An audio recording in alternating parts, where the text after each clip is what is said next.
अस्सलाम वालेकुम। आज हम इस एमसीक्यू के सिलसिले को बढ़ाते हैं और कुछ नए एमसीक्यू आपके लिए बता रहे हैं।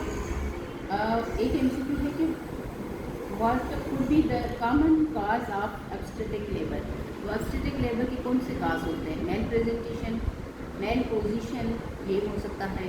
जो है आपके कंट्रैक्टेड पैलेस होता है, अनऑर्डिनेट जो है वो यूट्राइन कंट्रेशन, ये कॉमन काजेज हैं। अब देखते हैं कि ऑप्शन हमें क्या दिया है। ऑप्शन हमें दिया है कि फेस प्रेजेंटेशन प्रोलॉन्ग लेबर कर सकता है, पॉसिबिलिटी है। और ब्रीच प्रेजेंटेशन में भी हम कह सकते हैं, मगर इट्स नॉट 100%, क्योंकि ख़तरा होता है बेबी हेड निकल आता है, क्योंकि बॉडी तो पहले ही निकल चुकी होती है। कैथलिक प्रेजेंटेशन नहीं, कैथलिक प्रेजेंटेशन अगर नॉर्मल है ठीक है, कोई मैल पोजीशन नहीं है तो ठीक। इसमें उन्होंने एक दिया ब्रो प्रेजेंटेशन ऑब्स्टेटिक लेबर की तरफ जाएगा। ये तीनों भी थोड़ा बहुत प्रोलॉन्ग लेबर करते हैं, मगर ऑब्स्टेटिक लेबर जो जाएगा वो ब्रो पे, क्योंकि ब्रो प्रेजेंटेशन में ये होगा कि बेबी नीचे नहीं आएगा, उसका जो ये वाला पार्ट है सर और आंखों के बीच वाला पार्ट, वो जो है वो ऑब्स्ट्रक्ट करेगा प्यूबिक बोन और उसमें वो बेबी फंस जाएगा, तो वो ऑब्स्ट्रक्शन का काज कर सकता है। इसमें जो हम अगर आपके पास ऑप्शन आ रहा है तो ऑब्स्टेटिक लेबर का काज जो है वो ब्रो प्रेजेंटेशन।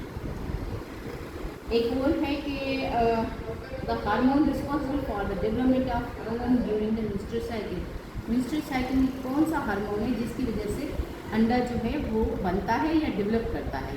इसमें ऑप्शन जो दी है एस्ट्रोजन प्रोजेस्टेरॉन की, एस्ट्रोजन प्रोजेस्टेरॉन होते हैं, मगर वो क्या करते हैं आपकी जो एंडोमेट्रियल लाइनिंग सेल उसको करते हैं, मगर इस ओवम को डेवलप करने में हेल्प नहीं करते। जब ओवम डेवलप हो जाता है तो फिर उनमें से ये चीज़ें निकलती हैं। एक है FSH, एक है LH। LH क्या करता है, ओवम को रिलीज़ करवाने में हेल्प करता है, मगर FSH क्या करता है, डेवलपमेंट करवाते हैं। तो इसमें जो करेक्ट ऑप्शन है वो आपका फॉलिकल स्टिमुलेटिंग हार्मोन, या जिसको हम FSH कह रहे हैं। एक और सवाल है आप लोगों का कि patient come in labour room with rupture amniotic membrane and strong contraction, the midwife या doctor first action should be, सबसे पहला इसका एक्शन क्या होगा? अब वो कह रही है कॉल टू फिजिशियन। भाई फिजिशियन को क्यों कॉल करेंगे? ऑब्स्टेट्रिशियन के पास आए लेबर में तो फिजिशियन का तो कोई काम ही नहीं। दूसरा कह रही है कि check the fetal ultrasound discharge, इसमें तो वजाइनल डिस्चार्ज तो नहीं कहेंगे, चेक द फीटल अल्ट्रासाउंड, देखेंगे बेबी अलाइव है नहीं है क्या चीज़ें। और अमनियोटिक रप्चर की मेम्ब्रेन की हिस्ट्री दी है, तो वजाइनल डिस्चार्ज के अलावा तो उसको तो लीकिंग होगी, तो लीकिंग तो ऑब्वियस है, वो हिस्ट्री दे रही है हमें कि मेम्ब्रेन रप्चर हो गई है। तो हम उसको क्या करेंगे, फीटल अल्ट्रासाउंड चेक करेंगे कि बेबी की पोजीशन क्या है। फीटल अल्ट्रासाउंड देखने के बाद फिर हम वजाइनल एग्जामिनेशन में देखेंगे कि वाकई लीकिंग है कि नहीं, या पेशेंट ऐसे ही बोल रही है। और एक और क्वेश्चन है आपका कि a couple with child has been trying, एक कपल है जिसको एक बच्चा हो चुका है, अब वो दूसरे बच्चे के लिए ट्राई कर रहा है, कितने ही साल से trying without success for several years to have another child, which of the following terms describe the situation. अब कह रहा है एक बच्चा हो गया है, मगर दूसरे के लिए कितने सालों से ट्राई कर रहा है, बच्चा नहीं हो रहा, तो इसको हम क्या कहेंगे, इसको कौन सी कंडीशन बोलते हैं, इसका क्या डायग्नोसिस है? प्राइमरी सबफर्टिलिटी नहीं, प्राइमरी सबफर्टिलिटी नहीं कह सकते, क्योंकि प्राइमरी में तो बच्चा होता ही नहीं है, पेशेंट कंसीव ही नहीं करता, तो उसको हम क्या कहते हैं, प्राइमरी सबफर्टिलिटी। दूसरा होगा इरिवर्सिबल इनफर्टिलिटी, नहीं भाई इरिवर्सिबल कैसे हुआ, उसको बच्चा तो हुआ है, अब दूसरा भी चांस हो सकता है बच्चे का। तीसरे स्टेरिलिटी का मतलब होता है कि बाँझपन तो उसको है ही नहीं। इसमें एक ऑप्शन सेकेंडरी इनफर्टिलिटी या न्यूट्रामा सेकेंडरी सबफर्टिलिटी, तो इसको हम क्या कहें, सेकेंडरी सबफर्टिलिटी लिखा हो या सेकेंडरी इनफर्टिलिटी लिखा हो तो आप उसको टिक करेंगी, तो correct option is secondary infertility. एक और एमसीक्यू है आप लोगों का कि विच ऑफ द फॉलोइंग में happen if the uterus become over stimulated by oxytocin during the injection available. आप लेबर रूम में पेशेंट थे, आपने उसको सिंटोसिनान लगाया कि आपको लग रही थी कि कंट्रेशन कम है, आपने उसको इंजेक्शन किया, लेबर ऑफ इंजेक्शन के लिए उसको दिया है कि अभी प्रेगनेंसी को हम इंजेक्शन कर रहे हैं, उसके लिए आपने उसको 10 यूनिट या 5 यूनिट सिंटो लगा दी। अब उसमें उसको ओवर स्टिमुलेशन होगी। अब आपको कैसे पता चला कि ये ओवर स्टिमुलेशन हो रही है या नहीं हो रही? तो हम मेनली क्या करते हैं, कंट्रेशन से उसको मॉनिटरिंग करते हैं कि 10 मिनट्स में कितनी कंट्रेशन आ रही है और कितनी सेकेंड्स की कंट्रेशन आ रही है, तो उससे हमें अंदाज़ा हो जाता है कि हाइपर स्टिमुलेशन है या हाइपो स्टिमुलेशन है। अब देखते हैं कि इन्होंने ऑप्शन क्या दिए हैं हमें कहते हैं कि weak contraction prolong to more than 90 seconds. ठीक है, 90 सेकेंड्स की है मगर वीक है, it's means not a hyper stimulation.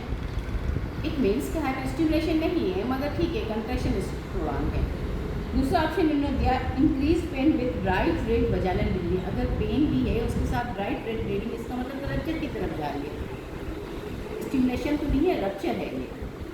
और इंक्रीज रेस्टलेसनेस, ये रप्चर के साइन है। जब पेशेंट रेस्टलेस हो जाए, जब पेशेंट को प्रॉब्लम हो जाए तो ये रप्चर के साइन है, हाइपर स्टिमुलेशन के साइन आपको नहीं मिलेगा। अब इसमें इन्होंने एक और ऑप्शन दिया है मैसिव कंट्रैक्शंस में स्टार्ट प्रोलॉन्ग मोर देन 90 सेकेंड। यस, बहुत ज़्यादा कंट्रैक्शन, स्ट्रॉन्ग कंट्रैक्शंस, ऐसा कंट्रैक्शन जैसे पेशेंट चिल्लाए, पेट उसका बिल्कुल सख्त हो जाए, वो 1 मिनट से ज़्यादा हो और बार बार आ रही हो, तो उसको हम कहते हैं यूट्राइन हाइपर स्टिमुलेशन।